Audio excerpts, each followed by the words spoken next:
hoping to catch eHome that may be moving towards town. It's getting drawn off on the map here. So it's heading up to the high ground. They don't quite have vision here of CTY. They're going to move in. It's like, yeah, okay, so FY is going to lead in here from the river, heading towards the tier 2. It's like eHome sense there's something's off. They obviously noticed that Vici Gaming off the map at the moment. They know that VG are potentially moving in, and yeah, they're hiding right in the trees here, eHome. I think you saw DDC already. Yeah, it's being pinged out here by Super. They could probably just dive for this one. Drop in the kinetic field here, won't catch anyone, but will trap C2Y on the other side. And now DDC, oh, he's actually stolen a nether ward here, so this might be pretty useful in the fight. There's 2 nether wards down, 1 for each side here. Lanham with the ult will be able to take down VG Gaming's nether ward, and now the fight will continue. Super getting like pots. The mech is not going to save them. How moving in now with the BKB, trying to find RTK. RTK's got the mech, he's going to surge himself out here. And this is actually pretty good here for eHome. They do lose the Rubik, but they find Super. And they don't lose anything else here. And, well, Vici Gaming might resume to start pushing on the tier 2, but pretty good pick up there for eHome, and what looked like to be a good initiation for Vici Gaming. Yeah, Luna TP'd in and got glimpsed away by FY. I'm not sure if that worked for or against Vici Gaming, because it looked like Hao might have actually been able to run down the Luna, but of course with her getting glimpsed out, he starts running for the Darkseer instead. And it ends up being just a 1-for-1. They don't get the tower. Hao uses his BKB, in my opinion, a little bit prematurely there as well. Used it very early running in. I guess he wanted to make sure he got the call down off during the Song of the Siren. And they didn't get the best fight of it, out of it, as you mentioned, but also not a disaster. I think this is just that, you know, they're going to get the tier 2 now, because they can just run out again with Pugna. They know Song is on cooldown. They know Wall is on cooldown. They know Eclipse is on cooldown. And if you look at their team, they don't have these key long cooldown ultimates. Zeus ulti is 90 seconds. Disruptor ult is currently also 90 seconds. Echo Slime is not being used right now. It's a long cooldown, but they don't need it. He's all about the fissure right now. It's going to be the tier 2 going down. So Vici Gaming, I've got to be honest, with kind of the game plan that you would expect from them when they had this draft, it seems to be going absolutely to plan. I think they're going to be very happy. They're not done yet, it this seems. game.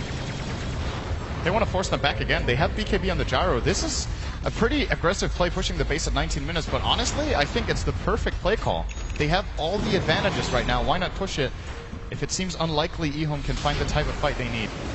With the nether ward down as well, it's going to be hard for eHome to fight into this one. Well, it's a good steal from Rubik. He's got the glimpse here. Let's see if he's able to use it to fight into this. They do have the wall. At the same time, RTK wants to be careful with the ward. Okay, the ward's gone now, so maybe we'll see eHome try and fight into this. They got 2/3 of the tower for nothing. Yeah, this is a bit worrisome here with the nether blast indeed for eHome. Just slowly losing stress. Before the 20-minute mark as well. It really feels like Vici Gaming's lineup is just so much stronger than eHome's at this point, because they don't really have an answer for just the playstyle that Vici Gaming are going for at this point of the game. Yeah, I think eHome should have got a little bit more out of that situation than they did. They lost 2/3 of their tower. There was no real trade-off, and the issue is that in that particular situation, you probably want to have the Luna split pushing, because she's not really contributing very much to the engagement. And you don't need to be scared of the TP into Glimpse anymore, because she does have the BKB. So now YJ can, whenever they're looking to go for a 5-man somewhere, he has to be on another lane, so he puts them on a timer. Else Vici Gaming feel like they're never losing anything, and they can just take their time. So that has to be the role YJ needs to play now. This bottom lane needs to be pressed out as much as possible at all times, and he even has a good lane ward down there to protect him from ganks as well. So should definitely be top of his priority list to Smokes push up out now, waves. Vici Gaming. Moving in across the secret shop here. Might be able to rep round towards mid. There is a fair few of eHome here. This could kick off it. They're actually just going to look at the Ancients. Just getting to sentry down, looking to block the Ancients and get themselves out without being discovered. Actually, they're going to be able to do so. Blocking out the Ancients here. I'm looking for a fight as well. Zeus is rotating over. He did port down. I think he was not spotted by the Dire ward down here. He might have just crossed through some of the vision, but I don't think so. Oh, maybe trying to move in from the side of Vici Gaming. Huddling together here in their own jungle. eHome backing themselves up. So again, they won't be able to find a jump onto them. And okay, with that sentry pot down, they should be able to de-ward that ancient block on the side of eHome. And it's actually Lina. And very deep here, the pings come out. CTY is going to go straight for the TP, but the glimpse is there. It's going to get cancelled, and CTY in a whole world of pain. Nowhere for him to run. Everything getting thrown down onto the Lina, and And CTY just getting a little bit too ballsy there with his TP. Zeus Disruptor is such a powerful combination. The moment you have any idea about where any single hero is, you just Zeus ult and they can't escape at all. Very, very easy pick off here. And CTY just out of position, got a little bit too greedy there. It's going to cost them a tier 2 most likely. He really doesn't want to buy back. Look what he's building. He's doing what I thought we might see for the first time this tournament. He's going for a very early BKB on the Lina because it's kind of a forced item pickup against Pugna. It's part of the power of the hero. I mean, sure, you buy the BKB to counter the Nether Ward, and that's great, but then you don't have something else, right? So that's definitely a big advantage for Vici Gaming here, forcing the enemy heroes into item builds they don't really want to go for. I think we're going to see something similar for the Darkseer as well. Probably ROTK will look for the Blink first and then BKB instead of something more valuable for teamfights, such as Shiva's Guard, Hex, or yeah, something along those lines. No staff. So they come out from the side of Eho. Maybe they're feeling confident enough to try and take a fight themselves. BKB in the beginnings of a Yasha here on to YJ on his Luna. Actually going to look for Roshan here potentially. And they might just get away with this one because Vici Gaming towards the mid lane at the moment. They'll do it fairly quickly here with the aura from YJ. This would be a really big play from eHome. They're taking a chance here, but I think they have to. If they just sit back, it's been spotted out. If they are not making this. If they stick around here, this could be game losing. Or maybe they are actually. They're doing it pretty quickly. I mean, Super is moving over here to the pit, but I think eHome are going to have it done. They're going to have it done. Okay. That suddenly went a lot faster than it started out. I guess CTY started getting up the fiery soul stacks. Oh, that's a nice Fisher and a nice cooldown here, but the Yule Scepter holding Hao back. And Hao will contemplate it, but he's not going to move in any further. Ice trying to get the Thunderbolt in, but all here with this snare onto him. Ball's being dropped down by RTK. They've got the glimpse now. RTK gets dragged back and he's stuck here in the kinetic field. Now look at the Darkseer up, blow him up, and that's the gem on the deck as well. Now Hao moving in with the BKB, trying to chase down CTY, but CTY just a little bit too quick here with that Fiery Soul passive. So the side of VG, they do secure themselves the gem, but a buyback from RTK now. With the ultimate there for Luna. They do find Hao. BKB was popped by Luna there as well. They do get Hao in return. I don't believe they recover the gem. They picked up the gem here on the side. Yeah, so Earthshaker has got the gem to get that one out of that fight. But, and it did cost them a buyback, eHome, but still. I guess they got Rush. Would you say overall that's eHome's advantage, killing Hao? I'd say so. Yeah, they have the Aegis and they got Hao. I think that's good enough. Even though they buy back the Darkseer, which turned out to be completely unnecessary. Maybe it put pressure on Vici, so they pulled back, but I think they had to do that anyway. So a little bit of a rush decision, in my opinion, from RTK, but it's one of those very difficult moments where you need to realize, okay, how far ahead are we really? There's no BKB on Gyro, it was on cooldown. We have the Yules out on Lina and can kill him easily, so... He's got BKB again now as well on CTY. Guess who's also got one? At the exact same time, it's the Pugna. And of course, you look over the eHome lineup, their physical damage right now is extremely limited. Luna needs time to come online. He hits for 200 right now, which is great, but you can't really run in close with Luna against the Pugna right now. It's pretty unlikely that he'll be able to succeed in blocking and running him down and killing him off. And the Laguna Blade, of course. If you're C2Y now, you want to get that Aghanim Scepter so you can get Pugna out of the way if possible, or the Gyro. But your build has been delayed by about 4,000 gold because of that BKB. Oh, Thunderbolt Trap just coming out at the time. Yeah, may have looked to smoke up. At least eHome now that it's down, it's not going to come out against Super. Has hit level 11 here. And what does he go for now himself after the BKB? Does he go for Ags here on the Pugna? There's a couple of avenues he could think about here. One of them would be a Necro Book. I think maybe it's a little bit too late for that. Luna's also really good at clearing them out with the BKB.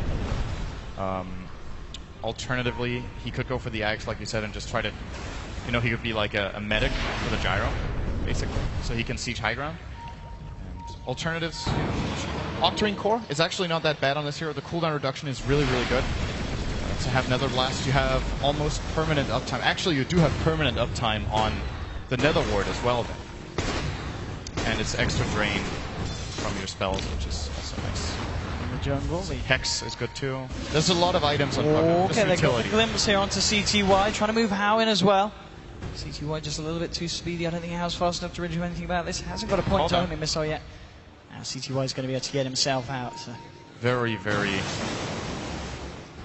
confident play from CTY not using the... Yeah, he's got the Song of the Siren in. He's going to use it. He's going to use it. He's going to get himself out.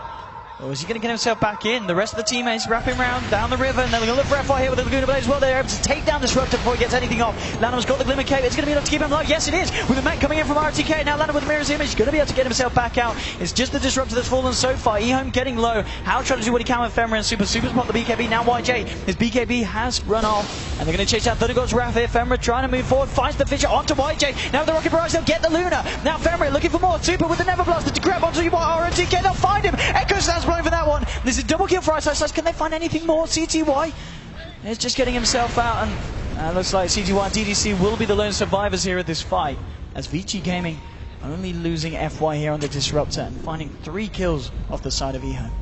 Yeah, they don't have their glimpse to find extra kills here, but they found something that's really, really valuable. Oh, lots of gold going to Hao and the boys here. You know, they're 2,000 gold ahead. Like, it's a very marginal lead for Vici Gaming. They're behind on experience, too, which is kind of surprising for me, to be honest. But I guess it's just because they've been grouping up so much, and they've been doing this pushing, whereas eHome, they've been a little bit more spread out. There's been a little bit more stacking going on in the jungle. And Lina just farms faster than Pugna does. You run out of mana on Pugna until you have Bloodstone. He can't really go for it this time around because he has to get the BKB. He feels it's the big difference. But once again, in terms of relative strength, seems like Vici Gaming are more than 2,000 gold ahead in reality here. In the team fights, their execution is also just a bit better. And Ice, by the way, remember that poor offlane Zeus? 10 Bloodstone charges. I mean, granted, it's 28 minutes in, but he had a Midas build-up too, which also cost him 2,000, so he has recovered fully. He's going to become really scary. I think a really cool item for him this game would be the Veil of Discord. There's just so many abilities that synergize with it for their team that I think it's an incredible value pickup. Even against these BKBs, they're not going to last forever, and it's when they expire that Vici are going to look to hit hard. Well, JS Farm continuing. He's nearly got the SNY finished down on top of the helm and the BKB. Just a couple hundred away from that final sound recipe. And over onto Hal's Jaro. Demon Edge now done. So he's certainly starting to pack a punch. He's still got a bit to go before he finishes off what I imagine to be that MKB as his next item. DDC, 1,600 gold on the way to his Blink Dagger, so we're going to see Rubik get that one fairly shortly. But all in all, 29 minutes in, it's been quite a slow-paced game. Only 13 for 6 at the moment. Just the big difference being the fact that Vici Gaming had that momentum. But now we're at a point where they're only 1 tier 2 ahead of the push of eHome, as eHome, as we've seen with the illusions there from Lanham, is constantly applying the pressure on the bottom lane. Vici Gaming, though, they're going to group up, look for top. We saw how earlier they were able to do a significant amount of damage here to the tier 3. And maybe now they're in a confident position to try and finish that off and maybe even look for racks at this point of the game. Our TK is very, very poor, which is a problem for eHome, because they would like him to have a positional item so that it's a lot easier for them to find the engage.